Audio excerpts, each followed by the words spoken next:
What is something you did once and never again? Went to Times Square for New Year's Eve in New York City. I live in NYC and I figured it was the kind of thing I wanted to see but didn't need to see again. Went in 2000 when I was 18. Got there 11 a.m. and stayed for 13 hours in the freezing cold but with close spots to the ball drop and screen. I'm glad I did it. I'm also glad I've never done it again.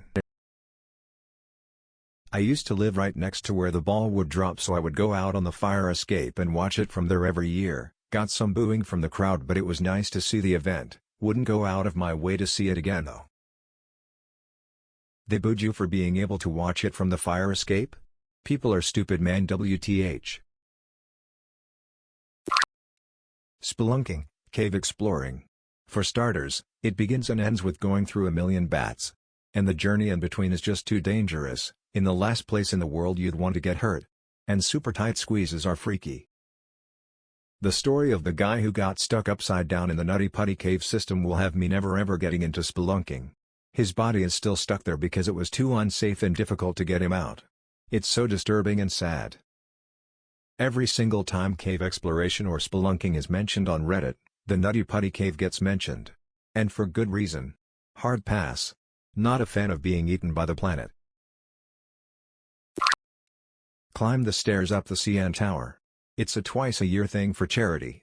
My friends and husband were all like, yeah, come join us. It's so fun. No, 249-144 flights of stairs is not fun. I've done it once. It's crossed off. Never again. I get tired climbing stairs in Warzone sometimes. I can't imagine this. Nope. It's shockingly faster than you'd think. I think my time was 45 minutes and my husband/friends did it in 25-ish. But then, the other friend I dragged along took an hour and a half.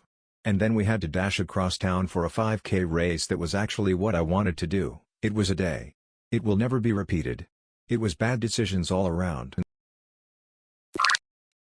Got drunk once with friends under the Ambassador Bridge drinking 120 proof rum from duty-free shop. Puked my guts out. Can't stand the smell of rum since, and it's been 53 years. Vanilla vodka in a field for me. I feel like a lot of people have a similar story about drinking excessively with friends in a creative location that resulted in alcohol poisoning and the inability to consume that type of booze anymore. Yep, UV blue for me. Two friends and I played a shots drinking game with a Delta 80 to 90% full handle of it with Tropic Thunder. Shot every explosion. Then later added shot every time the Simple Jack routine happened. First and only time I blacked out.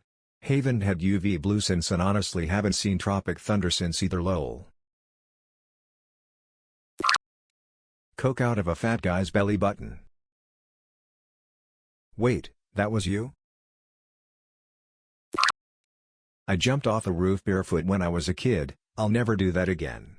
It was an older house and the roof was low to the ground, so it seemed okay. But my judgment led me astray. I landed on a stone entryway and immediately collapsed to the ground. I had to crawl my way back inside and it was extremely painful. The reason I did this is because the bathroom door jammed shut and I had no way out. Old house. Didn't break anything but my feet were bruised. I'm surprised I didn't break anything from the hard impact. I'm not sure that being barefoot was the problem. Ran out of toilet paper when I was 11. Saw alcohol wipe cloths and thought that would work just fine. Nope, as soon as I did that first wipe it was as if the sun teleported into my asshole and I was hopping around the bathroom trying not to squeal. Mom opened the door to check on the noise and saw me jumping around with an alcohol pad between my cheeks. Keep alcohol away from your anus. This reminds me of my nephew. I heard from my sister that their Clorox wipes disappeared and they found them in nephew's bathroom. He was using them for a week to wipe. The family had a good laugh at that. His dad was telling me secretly, man, I'm kinda proud at how much he can take, 'cause that couldn't feel good. And Clorox just redid their packaging. Now they have the same shape as a baby wipe package. And they went with prettier packaging. My wife left both on the back of the toilet in my boy's bathroom. After 2 weeks she was surprised by how many Clorox wipes were gone. My son just barreled through the pain. Assume the green stuff on the sushi tray was avocado. I'm sure several first-time sushi eaters thought the same. I know I did. This is hilarious and also, I'm sorry. Cheat on a partner. Learned the hard way as a dumb teen that this is one of worst things you can do and only ever leads to everyone involved getting seriously hurt. I was cheated on by my fiancée when I was 20 and still think about that from time to time. 16 years later I've since married and have a family. Maybe it was a blessing in disguise, but it really hurt bad for quite a while. This one time I was getting a drink that was only for $1, so I sped walk my way into the mini shops, quickly grabbed one and ran out. I was running to my friend with the drink until I felt something in my pocket, pulled it out and it was the $1. Sudden realization, I quickly ran back to the mini shop to see the shop owners scanning the outside of their shop. I gave them my $1 and said sorry. They looked at the $1, looked at each other, spoke in a different language, and went back inside. I'm pretty sure they called me an idiot, as I went back with shame. My dad told me this story. In the 70s he and my mom stopped at a little chef, motorway services restaurant, for lunch. After they finished, they got the bill, then left. They drove for half an hour before realizing they didn't actually pay the bill. Being honest people, they turned round and went back and paid. The staff said, "We thought you'd be back." Used Nair to remove all the hair from my junk with little effort. Don't ever do this. I was laughing after reading Nair. I went through the phase myself. What's that saying again? Young, dumb and slathered in Nair. Hung over and zipped my zipper before I was ready. Okay, you reminded me of something I did and actually forgot. The amount of blood that comes from this shit is stupid. It's like my jugular is in my penis. And no matter how much it hurts, you know the unzipping is going to be worse, but what choice do you have? A marathon in the desert. Do you try to find new ways to die every day? Well, I'm an epileptic with brain cancer who still cooks. Skydive. Nope, didn't help with my fear of heights. I just went to an open sea scuba diving course. We had a woman that was with us that was afraid of the ocean, and being submerged in water. She said this is what she wanted to do to get over her fear. She got in the gear, got to the end of the boat, jumped in, then immediately and calmly said, "Get me back on the boat." Back on the boat, cool as a cucumber, she took off her gear and was like, "Nope, not doing it." Top 3 scariest moments of my life right there. She grabbed a water and a power bar and calmly waited for the course to finish and for the boat to take us all back. Respect to her. Always nice to see a person confront their limits and then respect them. Ate a whole habanero in 2 bites. I also did that once. Jumped out of a perfectly functional airplane 45 years ago. DB Cooper? Is that you? Jerk off in the living room. My mom walked in. I walked in on my parents once. I'm sure I saw your exact expression on their faces. Except they probably kept on when I closed the door. I need a drink. Trust me, Bart. It's better to walk in on both your parents than on just one of them. Tried to intervene during a street fight. Got shot for my troubles. Bless us with more story, friend. Were you out getting a coffee? Walking your gator? Where were you shot? Glad you're here to write any of this stuff in the first place. Was at the bar with my ex-wife. 2 regulars, one of which I considered a friend, started arguing. My friend went outside to go home and end the problem. Asshat decides he's gonna continue the fight in the parking lot. There was a group of us that followed, and when he went to pull a gun, my drunk ass thought it would be a good idea to step in and try to stop it all. Fucker shot at me 3 times. One of them hit my leg. Carolina Reaper infused gummy bear. I almost called for an ambulance. Legitimately thought I was going to die covered in sweat, shit and vomit. Hiking through jungles. They look so beautiful in movies. In reality they are some of the most brutal hikes I've been on. Let's start with the humidity. It's so bad it trenches you to the bone, and there's no escaping it. Being under a jungle canopy is like being in a pressure cooker. The heat and humidity beats you down harder than any environment I've been in. Then there's the swarms of biting bugs. From never-ending mosquitoes, giant spiders on everything, ticks jumping on you from everywhere, and colonies of aggressive fire ants crisscrossing the trails. You can expect to have more bug bites than you've thought possible to survive. Yeah, fuck everything about that. I'll take my temperate forests, thanks. Bath salts. Tried some from a guy who went by Asian Billy. I did about enough to cover the head of a framing nail and was pretty much having a panic attack for the next 8 hours. I went to a casino with the other people I was working with and Asian Billy and sat at a blackjack table and just said, "I have no idea what I'm doing, sorry everyone if I mess up your bets." Everyone was cool and I ended up winning $175. Now I got to ask the most important question, was Asian Billy Asian? I'm picturing Jason from The Good Place. When I just found out about masturbation I used dish soap as lubricant. At first it was fine, but I didn't wash it after. The next day I woke up with skin peeling off the top of my dick. I could barely take a shower, it stung so bad. Never again. I was gonna share this exact same story. At least I'm not alone. Skin peeling off? Look, I'm a woman so I've never experienced this kind of thing, but I've heard so many stories similar to this over the years from men. You all beat your dicks up. Lol. Peeling. Jesus. Bought a $20 lottery ticket. Lost $20. Never again. Used to travel a lot for work and my team decided they wanted to hit a casino on the way back home. So I figured I'd hit the penny slots. I only had a couple of dollars to burn, so I wanted to make it last. In 200 spins, I didn't win even a tiny amount a single time. At least with a lottery ticket you get the enjoyment of sitting back and imagining what you do with the money if you won. I might as well have just dropped a few rolls of pennies down a storm drain. I hit a penny slot once with 20p, won approximately 70. I haven't hit a slot machine since. Right now I'm beating the gambling company. Stayed at a bed and breakfast. I'm not social enough to socialize with people during breakfast. Same. Came downstairs at 9:15 because they said breakfast was served until 9:30. The owner said, "There you are," and showed me to a table with a little card that said Mrs. Winecube, in fancy script, and then proceeded to scold me that all the other guests were already done eating. Never. Again. I've never stayed at a B&B and after reading this I don't think I want to. Put pizza wrapped in foil in the microwave when I was 10 thinking it will warm up quicker. It surely did by lighting on fire 3 seconds after I turned it on. Did you not stop the microwave after it immediately started sparking? 3 seconds sounds longer than normal.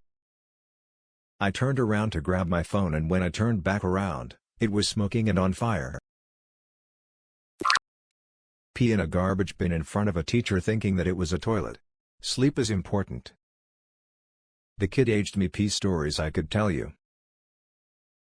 Not a kid-aged pee story, but my buddy used to tell some of his alcoholic pee stories. He peed on his keyboard, peed on a heap of clothes in his bedroom, but the best was when he took a girl home, woke up in the middle of the night realizing he had pissed the bed with her in it. He changed clothes and grabbed a small glass of water, poured it on her side, and went back to sleep. She was gone when he woke up. Have a relationship with an alcoholic. He was sober for 2 years when we met and then stayed sober for another 2. The next 3 years were total hell. In and out of rehabs, so much heartache, disappointment and resentment on both sides. I was the only one working. I was the one doing everything at home. So many nights and weekends spent driving to and being at rehabs to visit, so no time off. I really loved him. I really believed I just had to support him by doing absolutely everything I could, always visiting, bringing everything he asked for, not whining for him to work or even do housework when he was sober, basically ensuring there was no stress at all in his life. I really believed he would get sober again. I really believed that it would be okay. Until one day I knew it would not. I stole a tester eyeliner from the makeup section at a store when I was 17. The security guy took me aside in a small room and questioned me, asked for my information, and to scare me, he said this would always be in my record and companies won't want to hire me anymore, and I burst into tears and had a panic attack. He said he'll let me off if I pay double the price of the eyeliner, so I did and he let me go. Now, I don't know how much of what he told me was real and if the resolve was legitimate, but if he tried to just scare me into not becoming a serial swiper, it worked. Pretty sure he just pocketed the cash after. Yeah. That's definitely a shakedown lol. One time, I was around 12 or 13, I suddenly took interest on my sharpener. Since my pinky finger was small enough, I decided, why don't I sharpen my finger? Like, why the fuck not? So I plunged it in and twisted, hard. Took nearly a week to heal. One of the most stupidest things I ever done. I did this as a kid too. It's like some sort of whack childhood intrusive thought that you actually act on. I did it with a stapler as a kid. At least that only left 2 small holes since my finger was too thick to cause the staples to bend around like they do on paper. But it's weird. I didn't even understand exactly why I did it, it just came to me while I was looking at it. Meth. When I was a kid, my neighbor invited me to hang out with this new friend from school. He brought us about a mile across farm fields to a house he enjoyed stalking behind and watching for hours. Never saw him again, but always wondered if it caught up with him. Edit for clarity, my old neighbor met a new friend at their school, I went to a different one. The new friend proceeded to walk us across town to the house he'd been stalking. Never saw him again, that you know of. It was a one-sided relationship from then on. Third wheeling never again. Makes me realize how lonely I truly am. Sweet hop. Thank you for asking and creating this discourse among strangers, but you know the correct answer, of course, your mom. I'm finding out my mom was a whore. Spray deodorant on my arse to cover up the smell of my farting. I was 6, once that spray hit my bullet hole, the burning began. The 6 years / logic behind your decision is honestly the funniest part. So when I was really young, I liked to play military or something, and one time I wanted to be a hostage and escape from it to fight the bad guys like an idiot. However, I couldn't get the tape to work myself, so I asked my brother for help. So I went onto a cabinet and had my brother do it. I was excited to escape and fight the bad guys, then I woke up in my dad's car dizzy, confused and dazzled. What had happened was, because I was an idiot, and my brother was too, I was tied up on top of the cabinet, so when I wanted to get down I basically face planted so hard my mom said it looked like I got murdered. I amazingly only had a broken nose. So I never played hostage again. I was a stupid kid. Poor mother. Haha. Peed on a fence. Did you know some cattle fences are electrified? That must have been fun. He was a little shocked when he found out. Salvia. I experimented with lots of drugs, and especially psychedelics when I was younger, but man, take the most intense part of an acid trip but without any lead up to ease you in. So you go from stone cold sober to tripping balls in seconds. The trip only lasts for 5 minutes, but you spend the next couple of hours playing catch up with your brain trying to make sense of things. And you'd better make sure you're with people you trust, because I could have easily walked right off my balcony without thinking twice about it. For anyone who is thinking I can handle 5 minutes of a potentially bad trip, those 5 minutes can seem like an eternity, and depending on the dosage, the concept of time might completely go out the window. I'm still terrified by my first and last salvia trip 20 years ago. Went horribly bad, but I was laughing through it, so the guys thought I'm fine and turned into monsters laughing at me rather than with me. Fried bacon naked. I've done this more than once, but I will agree it stings pretty bad the first time. The first time lol. Mixed milk and orange juice because I thought it would taste like a creamsicle, not make me projectile vomit. Cigarette. I'm mildly asthmatic. Found out I'm allergic to nicotine while smoking my first cigarette. Wound up in her on oxygen getting yelled at by a doctor. My mom's response was, well, she won't be wasting money on cigarettes. All my sibs smoked. Removing paint from a table. I still need to finish sanding the thing, but that was a nightmare. Who paints a table with like 30 coats? 29 different owners. All of whom were smart enough to just paint over the last one rather than spend a week sanding off the 28 coats before them. Buy cheap toilet paper. That one-ply crap, which was a cross between either using sandpaper on your crack or accidentally ripping through it and fingering yourself. We called it John Wayne toilet paper. Rough, tough, and don't take shit off of anybody. When I was 10-ish years old I knew about sexual things, and when you find smutty magazines and porno mags you grow up believing that you're gonna have sex all the time with every random person. After shaving what small pubes I had, I rubbed toothpaste all over thinking yeah the girls will like this. Did I think it'd taste better? Smell better? I have no idea. All I know is it stung. I had a cool mint dick for hours. Lamau children are a treasure. They are so dumb. The first time I came I was scared I'd get pregnant. I was 12. I was certain I was pregnant after kissing a boy for the first time, and that everyone would know. I was around 6 to 8. I prayed God he would make it so kisses don't cause pregnancy, so you're welcome everyone. I did die for 2 minutes after a heart attack and don't plan on doing that again for a while anyway. Does that count? I have to ask. Did you see or feel anything during that time? Unfortunately not, just extreme pain then nothing. Had no concept of time when I came back though, if that makes sense. Seemed longer. When I was 14, I accidentally mistook bike chain lube for sex lube. At first, I wondered why it was blue, but that thought was almost immediately overpowered by an intense burning sensation. Yikes. Bikes. Get drunk till I blacked out. Having people fill in the gaps in your memory is terrifying, especially not knowing how you got home. I don't drink anymore. You learn that after only doing it once? Wow. Hitchhiked. At 17. To Mexico. Yeah, but, what happened? Nothing. But they're 18 now. I stayed at my sister's place one night and we for the life of us couldn't find the vacuum cleaner to blow up the spare mattress. So I hit on the bright idea of using the car exhaust to blow up the mattress. Back then the car used leaded petrol. As a rule, I sleep with the windows and door closed so I am damn lucky. Woke up next morning, in hindsight luckily, with the mattress half flat and the room smoggy. But being low to ground near door, the draft under it keep me alive, again in hindsight. This is fucking insane, man. For more videos, like and subscribe.